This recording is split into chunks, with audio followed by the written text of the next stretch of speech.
കഴിഞ്ഞ കുറച്ച് ദിവസത്തെ എൻ്റെ യാത്രകളുടെ എക്സ്പീരിയൻസ് അതെനിക്ക് പറഞ്ഞറിയിക്കാൻ പറ്റാത്ത എക്സ്പീരിയൻസ് ആണ്. യുഎഇന്ന് ഇതുവരെ ഞാൻ നാട്ടിലേക്ക് ഇത്ര ടെൻഷൻ അടിച്ചിട്ടും ബുദ്ധിമുട്ടിയിട്ടും ഒരു കാര്യത്തിന് വന്നിട്ടില്ല.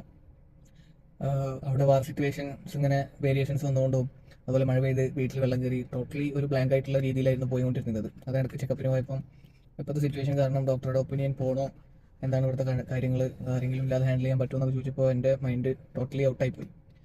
അപ്പോൾ 9 മന്ത്സിലേക്ക് നടക്കാൻ 3 ഡേയ്സ് ബാക്കിയുള്ളൂ. പോരണം എന്നുണ്ടെങ്കിൽ ഇപ്പോൾ പോകണം എന്ന് പറഞ്ഞപ്പോൾ എന്തൊക്കെയോ ഞാൻ ചെയ്തു എന്നുള്ളത് എനിക്കറിയില്ല. മണിക്കൂറുകൾ കൊണ്ട് ഞാൻ ടിക്കറ്റ് അന്വേഷിച്ച് എനിക്ക് ചെന്നൈയിലേക്കാണ് ടിക്കറ്റ് കിട്ടിയത്. അങ്ങനെ എനിക്ക് കുറേ ആൾക്കാരോട് പറയാനൊന്നും പറ്റിയിട്ടില്ല. പെട്ടെന്ന് എടുത്തൊരു ഡിസിഷൻ ആയിരുന്നു. വേഗം ഓഫീസിൽ സംസാരിച്ച് പിറ്റേ ദിവസം തന്നെ എൻ്റെ ഫ്രണ്ടിൻ്റെ നെയ്മിൻ്റെ അസിൻ്റെയും വീട്ടിലേക്ക് ഞങ്ങൾ മാറി. ഞങ്ങൾക്ക് മഴൻ്റെ ഇഷ്യൂ കാരണം വീട്ടിൽ കയറാൻ പറ്റുന്നില്ല.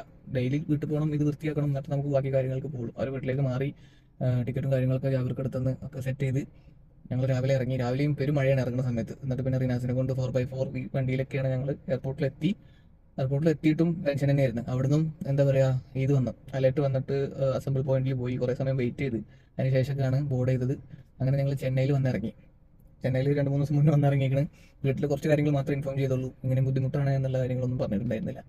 അങ്ങനെയാണ് യാത്ര യുഎഇന്ന് നാട്ടിലേക്ക് എത്തിയത്. അതും അത് മാത്രമേ ബോർഡ് ചെയ്യുള്ളൂ എന്ന് പറഞ്ഞു. ബാക്കിയുള്ള എയർലൈൻസ് ഒക്കെ റിജക്ട് ചെയ്ത് 32 വീക്സിന് അപ്പുറത്തേക്ക് അവർക്ക് കഴിയില്ല എന്നുള്ളത് പറഞ്ഞിരുന്നത്. ഞങ്ങൾ എത്തിഹാദിൽ ചെന്നൈയിലെത്തി എയർപോർട്ടിൽ നിന്ന് കയറുമ്പോഴാണ് എൻ്റെ ഫ്രണ്ട് സൂര്യ വിളിച്ചത്, എന്താണ് അവസ്ഥകൾ ചോദിച്ചിട്ട്. ഞാൻ അവളുടെ അടുത്ത് കാര്യങ്ങൾ പറഞ്ഞു. അവളെനിക്ക് ചെന്നൈയിൽ ഇറങ്ങിയ പാട് നാട്ടിൽ അവിടെ ഒരാളെ സെറ്റ് ചെയ്തെന്ന് സത്യം എന്ന് പറഞ്ഞിട്ട് അവളുടെ ഫ്രണ്ട് വന്നിരുന്നു. അവനെ ഞങ്ങളെ എയർപോർട്ടിൽ നിന്ന് കൊണ്ടുപോകലും അതുപോലെ റൂം സമയത്ത് IPLൻ്റെ ഇത് സ്റ്റാർട്ട് ചെയ്തിട്ടുണ്ട് അവിടെ. അപ്പോൾ റൂമിന് ബുക്കിംഗ് തിരക്ക്, നാട്ടിലേക്ക് പോകാനുള്ള കാര്യങ്ങൾ എത്തിയിട്ട് വേണം ആലോചിക്കാൻ. പക്ഷേ ആളുണ്ടായതുകൊണ്ട് കുറേ കാര്യങ്ങളൊക്കെ ഈസിയായിട്ട് ഹാൻഡിലായി. അൽഹംദുലില്ലാ. എന്നാലും പറയാം, ഒരുപാട് ബുദ്ധിമുട്ടിയിട്ടാണെങ്കിലും സേഫായിട്ട് നാട്ടിലെത്താൻ പറ്റി.